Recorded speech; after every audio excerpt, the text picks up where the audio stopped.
Hello and welcome to the very first episode of Tuesday Talks.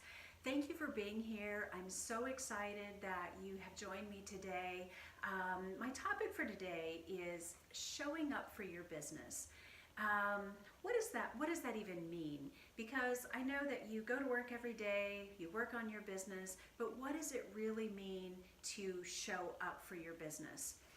First of all, I want to take you through a little bit of my history, just so you know where I've come from, where I've been, and where I'm going with my career path. I started my first business when I was 21 years old. Seriously, had no clue what I was getting into. I had no idea how much work it was going to take, how much effort it was going to take. But one thing I did know is that I had drive and I had passion, and anything I set my mind out to do, I was going to do. So I truly went into it very fearlessly, and I'm glad that I did. So I started my first studio out of my home. As I said, 21 years old. This is 2019 is actually my 30th year in business, which is really exciting for me. I can't even believe that it's been that long, but I've been self-employed entrepreneur for 30 years, and that's super, super exciting. Great accomplishment. I'm really proud of that. But what I want to do is backtrack just a little bit. So I had been working in bank marketing and human resources eons ago, and my project one year was to help assemble and create the annual report for the stockholders of the bank. And in doing that, I had the opportunity to work side by side with an incredible commercial photographer. His name is Chuck Peterson. He was from Sioux City, Iowa, and just a great human being, a really awesome man, very talented photographer. And in my working with him, it dawned on me that, oh my goodness, you could actually make a living as a photographer, that was something that could happen. So I decided not long after that project that I was going to quit my job at the bank and I was going to start a studio. So what did I know about starting a studio? I knew absolutely nothing. I didn't know a thing. But what I did know is that I wanted it badly, and I was going to do anything it took to be able to open a studio and create a business. So I enrolled in a photography school called MAPE, Mid-America Institute for Professional Photographers. Those of you that have been in the industry for a while will have heard of MAPE. It was a fantastic week-long school, very, very awesome. Unfortunately, it's no longer open, but that's where I got my start. I took the class, Intro to Lighting, and my instructor for the week was Mr. Len Levy. I'm sure some of you have studied with him before, but day number one of class, we had to go around the room and tell the class your name, where you were from, how long you were in business, and what you wanted to accomplish out of the class that week. So we're going around the room, and it came to me. I introduced myself. I'm a new business. I just recently started, and my objective for the class is I need to learn how to properly light a portrait and how to use my lights by next week, because I have my first paying client. So the entire class turned around and looked at me like, are you kidding me? You have a paying client next week. You don't even know what you're doing, and you're here to learn lighting. Well, I didn't really think that was that big of a deal. I thought everyone else was crazy for looking at me like that, because I thought, well, I'm doing the right thing. I should be here learning how to light because I have a paying client next week. But what that taught me about myself is that I was going to make it happen no matter what. Nothing was going to stand in my way of watching my dream come to fruition. So I went through the class. I learned how to do my lights in a week, and I had a very happy paying client the following week after that. But what I really want to talk about is that discipline factor. You have to be disciplined in your business, whether you are just starting out or whether you've been in business for 30 years. It's discipline. It requires daily routine and daily discipline. So like I said, I started out in my home, and in the beginning there wasn't always a lot to do. I had to make things up, I had to find things to do, but clearly I had a lot to learn about the business. So I kept very busy learning, reading, networking as much as I could so I could learn the tricks of the trade. But with it being my home, I would have been tempted. There were times where, oh gosh, I'm kind of behind on laundry. It'd be really nice to have dinner ready early tonight, and was tempted to start, a load of laundry, or dropping the kids off later as opposed to earlier. But I was very disciplined in the fact that my children went to daycare every single day from 8:30 in the morning, and I picked them up at 5 o'clock at night. Those were my work days. Just as if I still worked at the bank and I left my home to go to work, I left my home, brought my kids to daycare, came back home, and started working. I stayed in my office. I did not wander around to the kitchen or go see what's going on in the laundry room or go sit out on the back deck. I stayed very, very disciplined and started that path of creating and building a business. So first of all, you have to have a very, very strict and rigid daily routine. I want you to take a few minutes and think about what fills your day. Do you find that at the end of the day, you just don't have enough time to get everything in, that you're struggling with getting all of your tasks accomplished, and then you go through a whole day and you're like, oh my goodness, my to-do list is still a lot on that. So what are you spending your time on? Write a list. This is a great assignment. Write a list of everything that consumes you in a day. And I want you to identify the areas of your day that are sucking your time, that are non-productive times of day. For instance, start with your email. Look at your email and how much time do you spend in email? How much junk mail do you get? How many times do you click on something and then you end up down the rabbit hole, and then 30 minutes later you're still checking email? Well, my biggest suggestion for you there is to go through everything that you receive and unsubscribe to anything that is nonsense that you don't need to know about. I even unsubscribe to my lab and to some of my other sources because it does take time for me to go through those. If I have a need from my lab, or if I have a need from a company or an organization, I will seek them out as my need arises. But eliminating the things that I don't need to click on and see, you think one click doesn't take very long, but if you're doing that 10 times a day and it takes you 10 minutes each time, that's a lot of minutes out of your day where you could actually be accomplishing something huge. The next area, I know we're all guilty of this. How much time do you spend, how much wasted time, should I say, do you spend on social media every day? I realize social media is a very big part in marketing our businesses, marketing ourselves. No matter what you're in the business in, what your business is, whether you're a photographer, a boutique owner, a hairstylist, you use social media to connect with your audience, to create your community, which is great and fine and awesome. But how much wasted time do you spend on social media? I have a social media marketing calendar. I follow my calendar to the letter. I work the groups that I'm in. I accomplish what I need to accomplish, and then I get off social media. Because talk about a rabbit hole. Oh my goodness. You can be flipping through and scrolling, and all of a sudden, 25 minutes have gone by and you've done nothing but looked at mindless things on your phone or on your computer, on your device. So truly eliminate the wasted time on social media and be very, very disciplined there. Getting that daily routine is extremely important. A routine is something that you do all the time, every single day. My daily routine is very, very specific. I have certain self-care things I do every day. I do a lot of things for my businesses every day. The first thing I do every day is I am at the gym at 5:30 in the morning, 5 days a week. I do take the weekends off to let my body rest a little, but I'm very disciplined on that. You'll notice that I post on social media that my workout is done for the day. I don't post that to be that I'm bragging or boasting that I worked out today. It's more for my own accountability and for my own discipline to make sure that I get up and do it. So if I can't post about it, then if I don't do it, I can't post about it. So I make sure that I get up every day and go to the gym 5:30 to 6:30 like routine.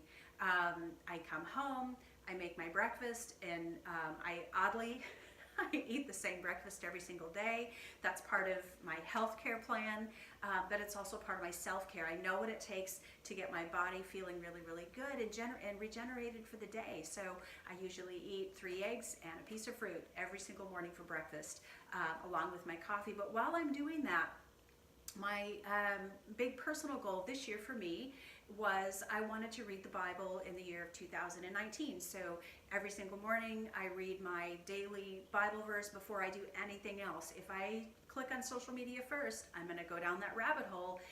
So I stick with my very disciplined self-care part of things that I want to do for myself personally for this year as goals. So make sure you have that specific daily routine. You have to have that in order to maximize your day and maximize your time and ultimately reach all of those goals that you want to reach. And eliminate the things that suck your time. Because time, here's the thing, we all have a life. We all have a life that we've been given. But we all get to decide what we're going to do with that life and how successful and how intentional we're going to be about living that life. I think we all have encountered people that, they have a life, but it's just dismal and bleak, and oh my goodness, I'm so glad I'm not in their shoes. But ultimately, at the end of the day, people are where they are because of choices and decisions that they've made. There's things that happen to us that are completely out of our control. You didn't ask to have cancer. You didn't ask to have a family member pass away. You didn't ask for that. But what you are in control of is how you respond to those things. I can respond positively or negatively about being diagnosed with cancer, or by having something bad happen in my life. I get to choose how I respond to that. And the people that are the most successful that you're going to come across are people that make the choice to always take the high road and look on the high side of life. The glass is always half full, not half empty. Those are the people that are the most successful in your world. You can be one of those people, but it is a choice. It's a choice to be positive every single day. You choose your happiness, you choose your level of joy, you also choose your productivity within every single day. It's a choice to sit on social media and get sucked into a rabbit hole and learn nothing. But it's also a choice to choose that one thing in your business that is so hard for you, that it's so difficult, that you don't understand, it's complicated, it's confusing, it's created so much fear and anxiety in you because you just don't know how to handle it. That's a choice also. Eliminate your fear of those things and tackle the hard stuff. When you do that and make a choice to do that, I promise you things are going to change for your life. They will absolutely change for your life. So the next thing I want to talk about, essentially there's 3 things to me that I feel are important in building your business: discipline, effort, and courage. So I want to talk about effort. I don't buy into excuses and reasons that just don't make sense to me, especially in today's world. Everything that you need to learn or could ever want to learn about anything is free on the internet.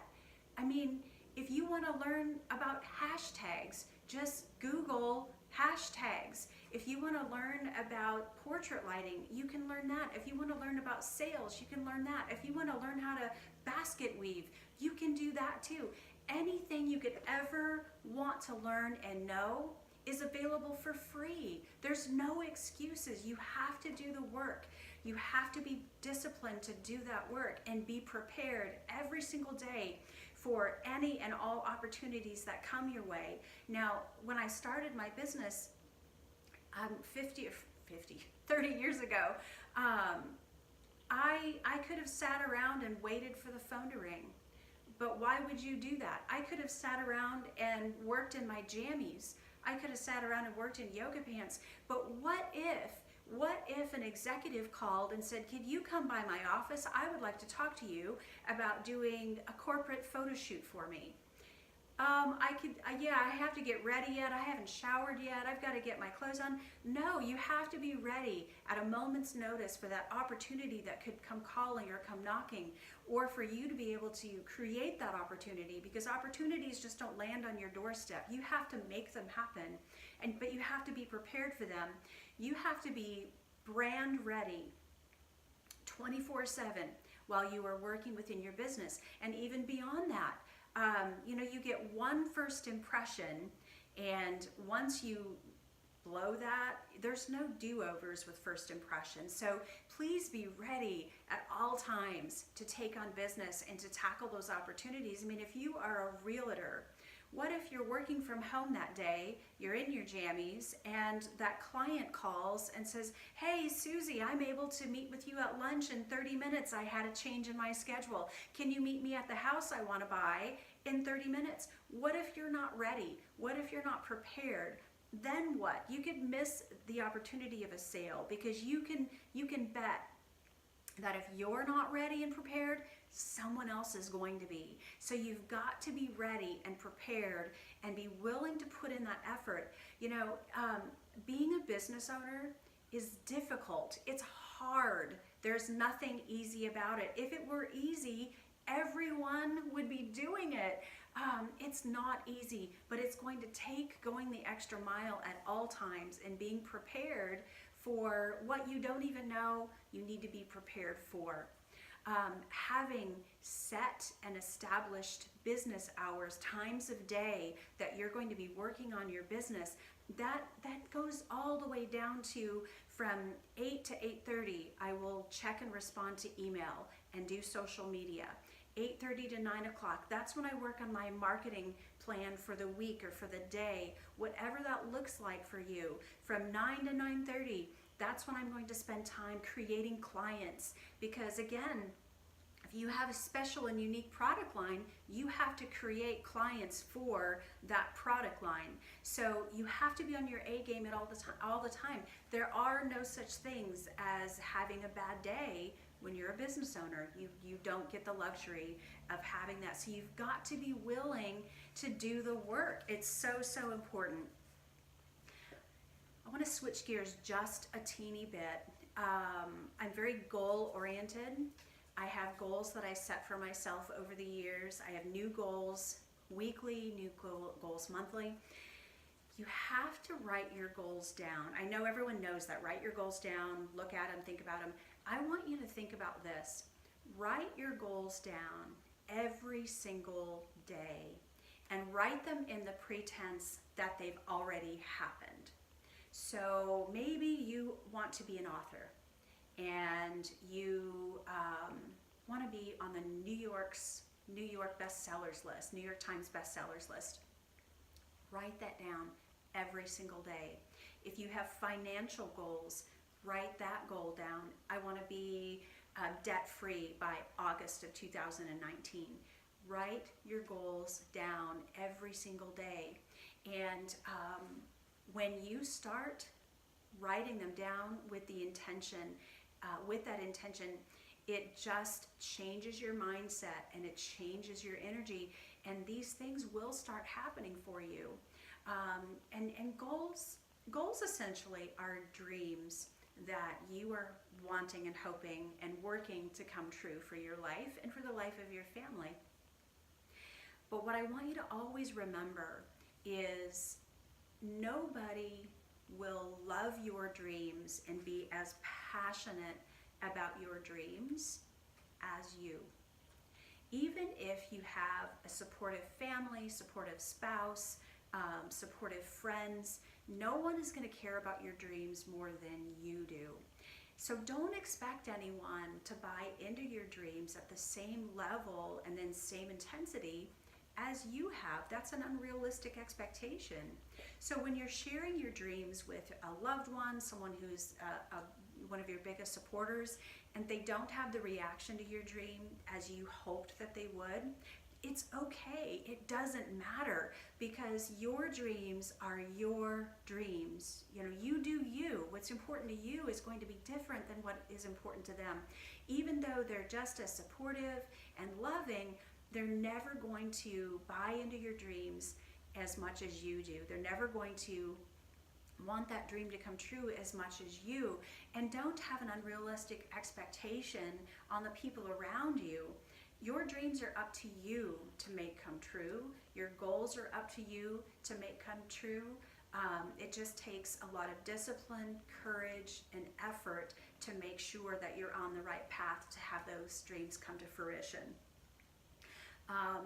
If you have that negative source in your life, and trust me, we all do, and sometimes that negative source can be someone that you love. It can be a family member, it can be a spouse, it can be your children, your parents, it can be a best friend.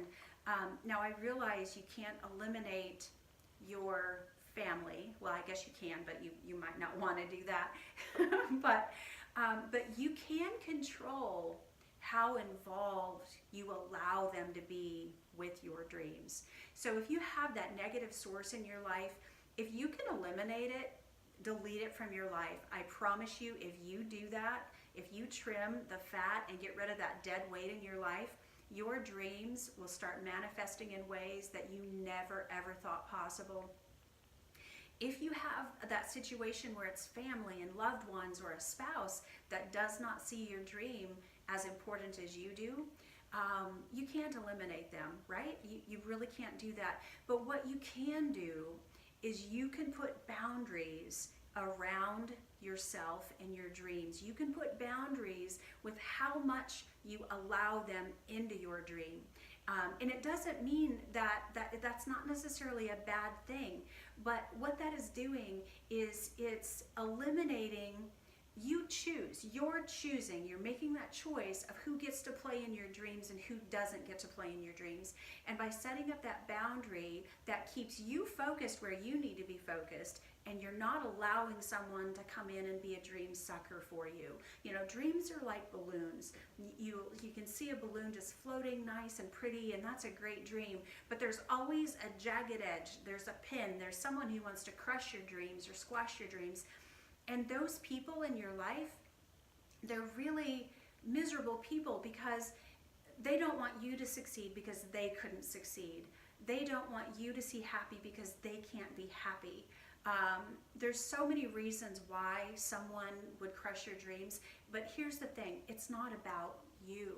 It's about their own insecurities. It's about them not being happy with themselves. So if you have that dream sucker or that person in your life that just, my goodness, they're never happy, and every time I show up and try to see them, they just suck the life out of me. Well, they do that because they're not happy. It's not about you. Misery loves company. You've all heard that saying before. It's very true. Misery does love company. So just don't put yourself in that situation. If there are people that you can eliminate from your life, then eliminate them. If there are friends that just suck you dry emotionally, they just hurt your heart, they just take everything out of you, then distance yourself from those friends. Because I can promise you, your vibe will completely dictate who your tribe is. If you are positive and sending out those positive vibes, you're going to be attracting people just like you. So if you need to eliminate some of those dream suckers in your life, absolutely 100% do that. If it's a family member where you can't really delete them from your life, then put boundaries around your dream and allow them in, let them know what's going on, but don't expect them to have the same passion and fervor for your dream that you do, because that's an unrealistic expectation. So I'm going to leave you with this today. Thank you so much for hopping on and joining me for the first Tuesday Talks. Now, next week I am going to tell you, you're going to want your pens and notepads ready next week, because I'm going to dive into the cost of doing business. Now, it doesn't matter what business you're in, whether you are a boutique owner, a hairstylist, a tanning salon, whatever it is that you do, it doesn't matter. Business is business. Being an entrepreneur is being an entrepreneur. It doesn't matter what you're in the business of. And understanding how much it costs you to be in business is absolutely imperative on helping you create a good foundation for pricing, for hours, for understanding your cost of goods. So we have to know and understand how much it costs you to be in business. So we're going to tackle that next week. You'll definitely want to be prepared for that. Pen, notebook ready. If you have any questions, feel free to private message me, DM me on Facebook Messenger, or send me an email, PamelaJean.anewlife@gmail.com. Feel free to reach out if you have any questions. And if you have any questions on what we talked about today, I'm happy to answer those for you. I would love to connect and grow and get to know everyone here. If you have any topics that you would like me to cover, I am happy to discuss those with you as well. So thank you all again so much for joining me with Tuesday Talks, and I will see you next week. Have an incredible week, and don't forget to smile and be kind or be quiet.